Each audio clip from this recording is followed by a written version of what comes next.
மத்தவங்களுக்கு விவாகரத்து வாங்கி கொடுத்து உனக்கு விவாகரத்துங்கிறது ரொம்ப சிம்பிளா போச்சுல. ஆனா நாளைக்கு மாற்றம் வரும்னு நம்புறதுதான் வாழ்க்கை. முதல்ல நம்பிக்கை வை. அண்ணி, வெறும் நம்பிக்கைக்காக ஒரு வாழ்க்கையவே விலை கொடுக்கறது பாவம் இல்லையா?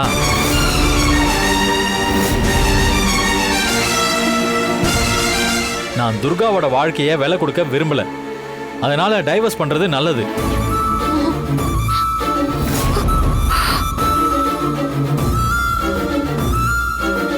துர்கா, நீ இந்த வீட்ல ரொம்ப நாள் இருக்கணும்னு அவசியம் கிடையாது. ஜட்ஜா நம்ம அனுராதா மேடம் தானே இருக்காங்க. மியூச்சுவல் போட்டு சீக்கிரமா டைவர்ஸ் கொடுத்துடுவாங்க.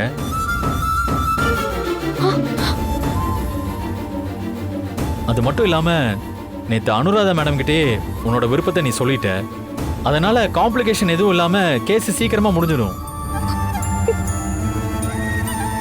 ஆக்சுவலா பெரிய பிரச்சனை வந்தா அதுக்கு சொல்யூஷன் ஈஸியா கிடைக்கும்னு சொல்லுவாங்க. ஆனா நேத்து நடந்த பெரிய பிரச்சனையில நம்ம லைஃபுக்கான சொல்யூஷன் ரொம்ப ஈஸியா கிடைச்சிருக்கு. சரி சரி, வா கோர்ட்டுக்கு கிளம்பலாம். வா. துர்கா, அசோக், துர்கா, தம்பி. வராங்க.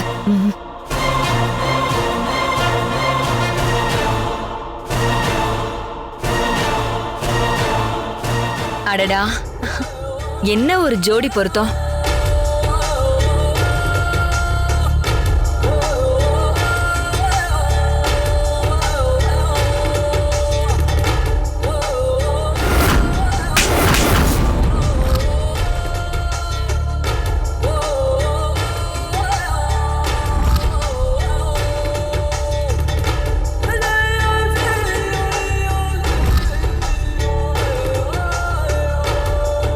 அசோக், நேத்து நடந்ததை வச்சு இந்த துர்கா பொண்ணு இப்படி சொல்லிட்டாலே அசோக் என்ன முடிவெடுக்க போறான்னு நான் ரொம்ப கவலைப்பட்டுட்டு இருந்தேன்.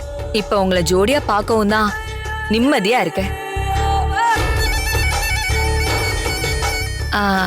எங்கேயோ வெளியில கிளம்பிட்டீங்க போல இருக்கு. போகும்போது எங்க போறீங்கன்னு கேட்க கூடாது. போயிட்டு வந்ததுக்கு அப்புறம் சொல்லுங்க. எங்க போறோம்னு சொல்லிட்டு போனா என்ன ஆயிடும்? ஒன்னும் ஆகாது.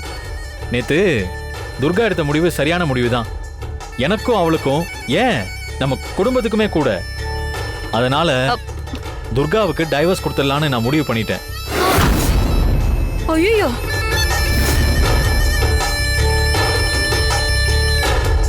இல்ல, துர்காவை அதை சந்தோஷமா ஏத்துக்கிட்டா.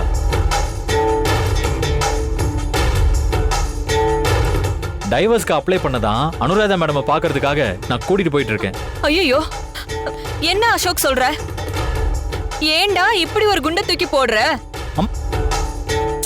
எல்லா பிரச்சனையும் சரியாயிடும்டா.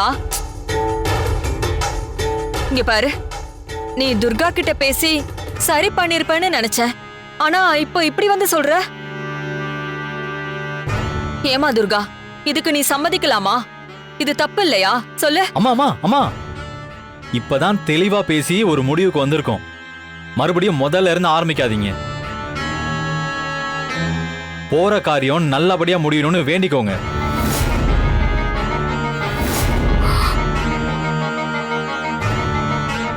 துர்கா, வா போலாம். அசோக், நில்லுடா. அசோக்,